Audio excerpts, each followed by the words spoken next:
Students, हम सकारात्मक संज्ञानात्मक अवस्थाएं एवं उनकी प्रोसेस कर रहे थे।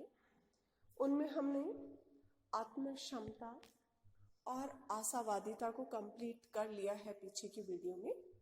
आज इस वीडियो में हम आशा, होप, जो सकारात्मक संज्ञानात्मक अवस्था की अवस्था है, उसको कर रहे हैं। स्नाइडर ने 1994 में बताया, आशा वंशानुगत नहीं है, बल्कि वे इसे लक्ष्य निर्देशित संज्ञानात्मक सेट मानते हैं, जो पूर्णतः सीखा हुआ माना जाता है, या इसमें वंशानुक्रम का बिल्कुल योगदान नहीं है। आशा जन्मजात नहीं है, बल्कि अधिगमित है। इसका संबंध इच्छा शक्ति से है। उच्च आशावादियों में सकारात्मक संवेग, साहस शामिल होता है। इस संवेग में व्यक्ति प्रेरित रहता है। स्नाइडर का आशा सिद्धांत बहुत ही इम्पोर्टेंट है। इसमें प्रत्याशा व एजेंसी दोनों तत्वों को जोड़कर आशा को इच्छा शक्ति एवं पद शक्ति के रूप में परिभाषित किया है। स्नाइडर 1997 इरविंग एवं एंडरसन ने लिखा है, आशा में केवल वही लक्ष्य शामिल है जिसमें आशावादी महत्व देता है, और जिस तरह एक तरह की जिद होती है उस लक्ष्य के पीछे या वह लक्ष्य पद प्रदर्शित करता है, लक्ष्य तक पहुंचने के बीच बाधाएं भी आती है।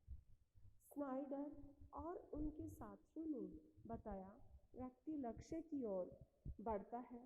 इस प्रकार जब निम्न आशावादियों के नकारात्मक संवेग होते हैं, उनके द्वारा लक्ष्यों का पीछा करने से पीछे हट जाते हैं। आशावादी सिद्धांत को 4 भागों में बांटा गया है। फर्स्ट है लक्ष्य, पथ, एजेंसी, विचार, बाधाएं।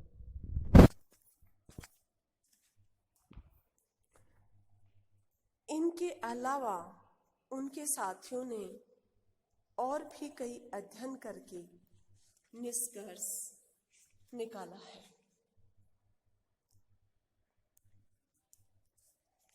स्नाइडर का आशा का सिद्धांत प्रत्याशा और एजेंसी दोनों तत्वों को जोड़कर आशा की इच्छा शक्ति को परिभाषित किया है।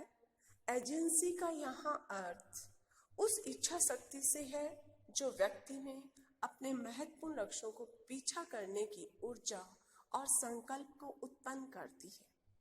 स्नाइडर ने पथ शक्ति को पथ चिंतन भी कहा है। वे उस आत्मविश्वास के रूप में करते हैं पथ शक्ति की व्याख्या जो इच्छित लक्ष्यों को प्राप्त करने के लिए पथ पहचान करता है, और जब बाधाओं का सामना होता है तो ऐसी स्थिति में वैकल्पिक पथ खोजे जा सकने में सहायक हो।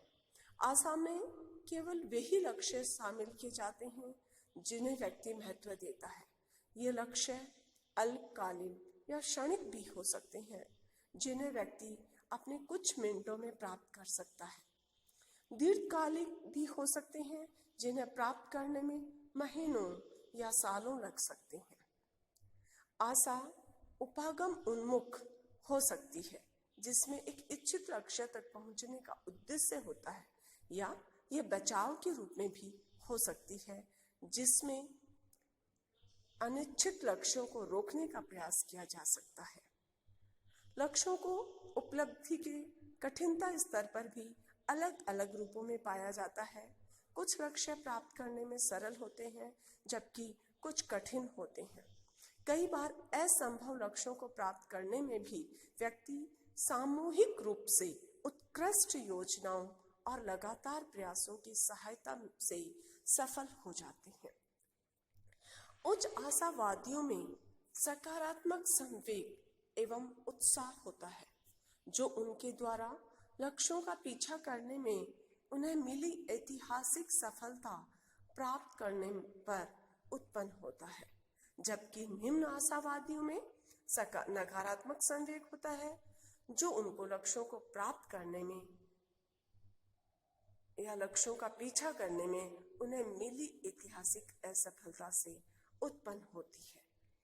स्नाइडर का कहना है कि आशा वंशानुगत नहीं है, बल्कि वे लक्ष्य निर्देशित है।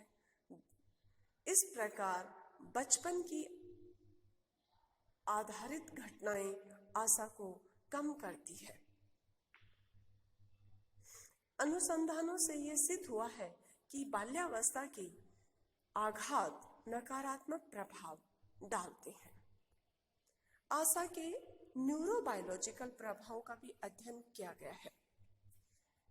पिंगरिंग ने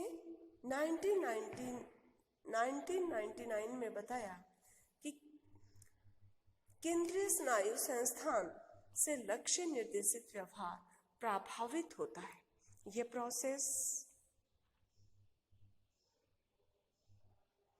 बिहेवियरल इनहिबिशन सिस्टम एवं बिहेवियरल एक्टिवेशन सिस्टम से नियमित की जाती है।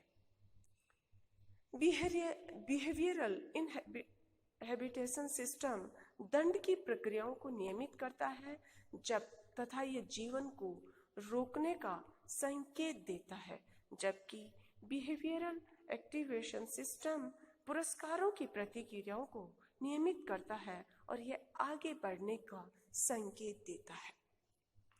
उसके बाद आता है कि हम आशा का मापन कैसे कर सकते हैं। आशा का मापन आशा सिद्धांत के आधार पर स्नाइडर और उनके साथियों ने अनेक स्केल का विकास किया है। स्नाइडर और उनके साथियों ने 1991 में हॉप स्केल में एजेंसी एवं पथ दोनों से संबंधित पद दिए हैं। जैसे फर्स्ट है, मैं ऊर्जावान होकर अपने लक्ष्यों का पीछा करता हूँ। ये एजेंसी का उदाहरण माना गया है। और रास्ते बंद होने पर भी मैं बाहर निकलने के कई रास्ते सोच सकता हूँ, तो ये पथ वे का उदाहरण है। जब दूसरे हताश होते हैं तब भी मैं समस्या समाधान के कई रास्ते निकाल लेता हूँ, ये भी पाथवे का उदाहरण है। इस प्रकार ये मापनी 16 वर्ष एवं उससे अधिक एज के लोगों के लिए है, जिसमें 12 आइटम है। इसमें प्रतिक्रिया दाता को प्रत्येक पद को लिकट मापनी की जो 18 बिंदु मापनी पर प्रतिक्रिया देनी होती है, जिसमें 1 निश्चित रूप से गलत, 8 निश्चित रूप से सत्य के रूप में स्कोरिंग या गणना होती है। ऐसे ही स्नाइडर ने चिल्ड्रन हॉप स्केल तैयार किया है, जो 18 से 15 वर्ष के बच्चों के लिए है। इसमें 6 आइटम है। स्नाइडर और उनके साथियों ने 1996 में स्टेट हॉप स्केल तैयार किया है।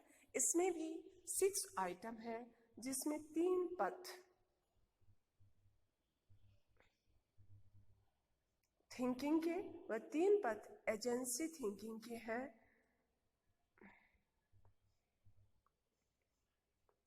आशा मापनी के प्राप्तांक शिक्षा, खेल, शारीरिक स्वास्थ्य, समायोजन, मनोचिकित्सा के क्षेत्र में होने वाले परिणामों की भविष्यवाणी करता है। एवरिल और उनके साथियों ने 1990 में आशा को संज्ञानात्मक पद के रूप में परिभाषित किया, जिसमें लक्ष्य है। फर्स्ट है तार्किक रूप से प्राप्त करने योग्य, दूसरा लक्ष्य है नियंत्रण में, तीसरा है देखने में महत्वपूर्ण और चौथा है सामाजिक तथा नैतिक स्तर पर स्वीकार्य योग्य। उसके बाद हम नेक्स्ट जो कर रहे हैं